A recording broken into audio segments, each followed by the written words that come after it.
Directive 12, Part 1. I've never been a light sleeper. So when something ripped me out of unconsciousness that night, I knew it wasn't nothing. The whole house shuddered with a deep, violent rumble, like thunder, but worse. Mixed into the roar was a sharp, high-pitched wail that clawed at my ears and then faded into silence. No lightning. No rain. Just noise. I threw off my blankets and staggered to the window, still half asleep. The sky was clear. The moon hung low and full, casting a pale glow across the desert hills. From my vantage point, I could just make out the distant silhouette of Los Angeles. The tallest buildings rose like pale ghosts against the horizon, their windows blurred together in hazy shafts of artificial light. My alarm clock blinked back at me, 2 a.m. With a few more seconds to think, I had calmed myself. The shrill sound, I realized, had been a jet engine, military, probably.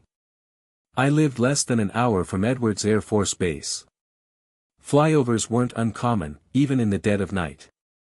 Maybe they'd broken the sound barrier this time. Maybe that explained the sonic boom. I stood there a little longer, watching the city glow faintly in the distance, letting the hum of my ceiling fan lull me back toward sleep. And then, I went blind. Not black. White. Blinding, all-consuming white. Fuck. I stumbled backward, hands to my eyes, heart thundering in my chest. I dropped to the floor, fumbling, clawing for something, anything, finally pressing my face into a dirty t-shirt on the floor.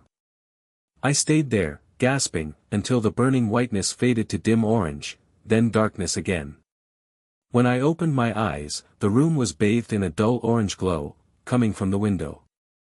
It had been 30 seconds. Maybe less. I rose shakily to my feet, stepping toward the glass, when, without warning, a deafening roar hit me like a sledgehammer, and the ground shook as if an earthquake had hit. I screamed, ducked, and felt something sharp tear across my cheek, then my arm. I dropped to the ground again, disoriented and bleeding. The window had shattered. I hit the floor hard, bits of glass raining down, blood pooling near my head. I rolled to my side, crawling toward the open window frame, and peeked out. In those white-hot moments of blindness, I'd thought stroke. Migraine. Maybe one of those ice-pick headaches. But nothing could have prepared me for what I saw. LA was burning. The entire skyline was ablaze. Orange flames consumed the dark, and above it all, a massive black cloud billowed upward, thick, slow, ominous. A mushroom cloud, barely visible in the night. And just like that, I knew. This wasn't a training exercise. I raided the medicine cabinet with shaking hands, dousing my wounds with rubbing alcohol.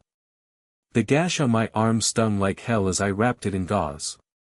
My cheek would have to wait. I pressed a towel.